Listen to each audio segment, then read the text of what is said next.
জানাব বিচাৰিছো এটা ডাঙৰ খবৰ কিয়নো এককাল এবুকু বানপানীত ককবকাইছে বানপীড়িতই আৰু এই বানপীড়িতই যেন এবাৰ বিধায়কৰ পৰা আঁঠুৱা খোজাটোৱে তেওঁলোকৰ বাবে হ'ল এটা ডাঙৰ ভুল আৰু বিধায়কৰ পৰা আঁঠুৱা খোজাৰ অপৰাধত যেন এবাৰ বিজেপি বিধায়কৰ গুণ্ডাবাহিনী জপিয়াই পৰিল বানপীড়িতৰ ওপৰত ঘটনা কোৰ জানাব বিচাৰিছো সবিশেষ তথ্য আৰু এই মুহূৰ্তত জনাইছো এটা ডাঙৰ খবৰ বানপীড়িতৰ ওপৰত জপিয়াই পৰিল বিজেপি বিধায়কৰ গুণ্ডাবাহিনী বিজেপি বিধায়কৰ গুণ্ডাবাহিনী জপিয়াই পৰিল বানপীড়িতৰ ওপৰত বানপীড়িত জনতাই আঁঠুৱা খোজাত খং উঠিল বিধায়ক ভাস্কৰ শৰ্মা আঁঠুৱা কংগ্ৰেছেহে বিতৰণ কৰে বিজেপিয়ে নিদিয়ে বুলি মন্তব্য কৰিলে বিধায়কৰ ভাষ্যৰ কথা ব্যাখ্যা কৰিলে বানপীড়িত জনতাই ব্যাখ্যা কৰিলে বিধায়কে আসলতে কি ক'লে তাত আঁঠুৱা খোজা বানপীড়িতক গতিয়াই উলিয়াই দিয়াৰ অভিযোগ ভুক্তভোগীৰ লগতে পিন্ধি থকা চুলাও বিধায়কৰ গুণ্ডাবাহিনীয়ে ফালি দিয়াৰ অভিযোগ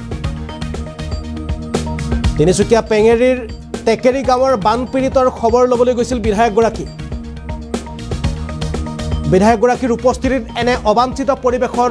সৃষ্টি হয় আশ্ৰয় শিবিৰত আৰু এই মুহূৰ্তত জনাইছো ডাঙৰ খবৰটো কিয়নো বানপীড়িতই এইবাৰ যেন আঁঠুৱা খোজাটোৱে তেওঁলোকৰ বাবে হ'ল যেন এটা ডাঙৰ অপৰাধ বিধায়কগৰাকী আহিছিল তেওঁলোকে আশ্ৰয় শিবিৰত বসবাস কৰিছে কিয়নো তেওঁলোকৰ ঘৰ বাৰী সকলো এতিয়া বানৰ কবলত যাৰ বাবে তেওঁলোকে এনেদৰে আশ্ৰয় শিবিৰত আশ্ৰয় লৈ আছিল য'ত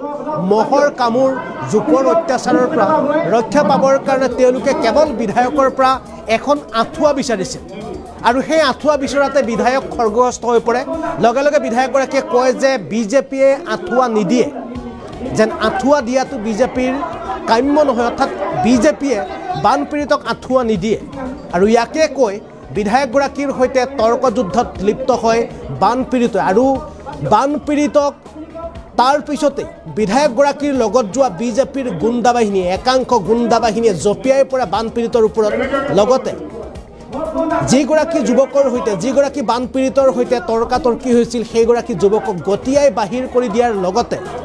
পিন্ধি থকা চুলা ফালি দিয়ে বিজেপিৰ গুণ্ডাবাহিনী এবাৰ পুনে পুনে আপোনালোকক সেই বিশেষ দৃশ্যটো দেখুৱাব বিচাৰিছো য'ত উত্তপ্ত পৰিস্থিতিৰ সৃষ্টি হৈছে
আৰু এই আছিল বিধায়কৰ যে ঘটনা আছিল সেই ঘটনা আমি আপোনালোকক দেখুৱাবলৈ চেষ্টা কৰিলোঁ য'ত আপোনালোকে স্পষ্টকৈ শুনা পাইছে যে বিধায়ক ভাস্কৰ শৰ্মা মাৰ্ঘেৰিটাৰ বিধায়ক ভাস্কৰ শৰ্মাই স্পষ্টকৈ জনতাক কৈছে যে মই আঁঠুৱা নিদিওঁ আপোনালোকে এনেকৈ ক'লে মই আঁঠুৱা নিদিওঁ বুলি এবাৰ বিধায়কগৰাকীৰ মন্তব্য আপোনালোকে স্পষ্টকৈ শুনিছে য'ত বিধায়কগৰাকীয়ে কৈছে যে মই আঁঠুৱা নিদিওঁ লগতে তেওঁ কয় যে এই আঁঠুৱা দিয়া পৰম্পৰা কংগ্ৰেছৰহে বিজেপিয়ে আঁঠুৱা নিদিয়ে বুলি মন্তব্য কৰিছে এবাৰ ভুক্তভোগী জনতাই আমি আপোনালোকক কিছু দৃশ্য দেখুৱাইছোঁ এয়া কেনেদৰে এগৰাকী ভুক্তভোগী জনতা এগৰাকী কেনেদৰে বানপীড়িতক এনেদৰে আদুৰি টানি ফালি দিয়া হৈছে কাপোৰ ফালি দিয়াৰ এই দৃশ্য আমি আপোনালোকক দেখুৱাইছোঁ তেওঁলোকে অভাৱ অনাটনৰ মাজত তেওঁলোকে এনেদৰে আশ্ৰয় শিবিৰত থাকিব লগা হৈছে কিয়নো তেওঁলোকৰ যি ঘৰ মাটি যি ভেটি আছিল সকলো যেন বানৰ কবলত তেওঁলোকৰ জাহ গৈছে বানৰ কবলত বুৰ গৈছে যাৰ বাবে তেওঁলোকে এনেদৰে আশ্ৰয় শিবিৰত বসবাস কৰি আছিল আৰু আশ্ৰয় শিবিৰলৈ আজিৰ দিনটোত বিধায়কগৰাকীয়ে গৈছিল আৰু বিধায়কগৰাকীয়ে হাতত কোনো ধৰণৰ সামগ্ৰী নিনিয়াকৈ তাত উপস্থিত হৈছিল তাৰ পাছতেই যিসকল লোক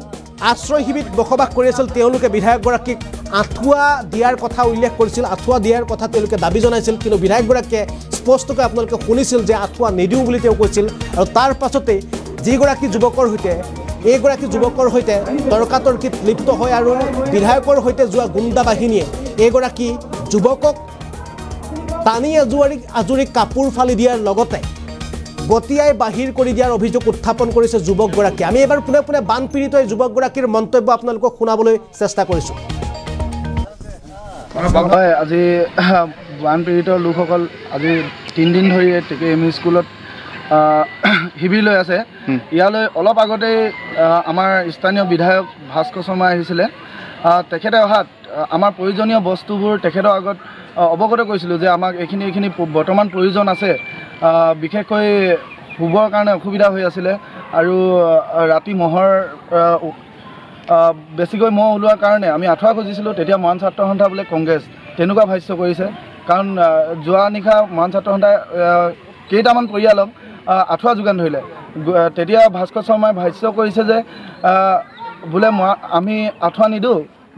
কংগ্ৰেছেহে আঁঠুৱা দিয়ে। সেই গতিকে আৰু কিছুমান প্ৰশ্ন কৰাত বিধায়ক ভাস্কৰ শৰ্মাৰ সন্মুখত গৈ প্ৰশ্ন কৰাত তেখেতৰে কিছুমান কৰ্মীয়ে হুৱে বাৱে ঘূৰি ফুৰা যেতিয়া মোক বাহিৰলৈ টানি লৈ আহে, তেতিয়া মোৰ চোলা আগফালেও ফাটে আৰু পিছফালেও ফাটে, কাৰণ মই তাৰ পৰা আহিবলৈ অনিচ্ছা স্বত্তেও মোক স্কুলৰ ভিতৰৰ পৰা টানি আজুৰি বিজেপি কৰ্মীয়ে বাহিৰ কৰি দিছে। আমি আশা কৰোঁ ভাস্কৰ শৰ্মা বা আমাৰ MLA যদি একো এটা আমাক সুবিধা কৰি দিব নোৱাৰিলে আমাক অনিষ্টও কৰিব নালাগে। আৰু আমি এই নিউজৰ যোগেদিয়ে আমি ক'ব বিচাৰোঁ যে যিসকলে আমাৰ নিউজটো চাইছে তেখেতলোকে আমাক সহায় কৰক, সমাজসেৱকসকলে সহায় কৰক, বিভিন্ন দল সংগঠন ওলাই আহক, আমাক এই দুখীয়া অৰ্থাৎ বানত যিসকল লোক বৰ্তমান ক্ষতিগ্ৰস্ত হৈছে বা আশ্ৰয় শিবিৰত আছে তেওঁলোকৰ সমভাগী হ'বলৈ আমাক সহায় কৰক। যেনেধৰণে পাৰে তেনেধৰণে কৰক। এয়া আমাৰ অসমৰ সমূহ দল সংগঠন লগতে সমাজসেৱকসকললৈ এটা অনুৰোধ থাকিল।